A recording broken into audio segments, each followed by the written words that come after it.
Epekto sang aberya sa printing sang modules sa nagumpisa ang klase sa mga estudyante, mabatsyagan pa sa subong. Ini ang balita nga aton gintutukan. Dako ang nanging pagpanghangkat sang mabulutuan sa pagumpisa sang klase sa new normal sang Oktubre sa nagligad nga tuig. Mao sa modular kag online ang mode of instruction para sa mga estudyante, kinahanglanon ang pag-imprinta sa mga modules, bagay nga ginsugudan sang delay. First quarter, sir, we really accept the fact nga may mga delays kita. It's because of the delays sa distribution sang aton nga mga modules. So we make a little adjustments no sa aton nga first quarter, daw longer ang period naton. But for the second quarter, so medyo naglagasit kita.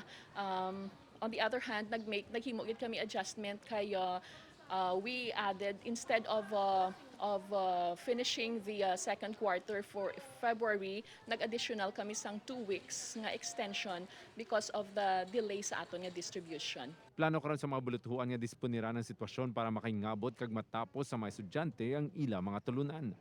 In our part, since nga may delay kami, I also ask our teachers to really see the modules gid bala sir, tan-awon gid nila.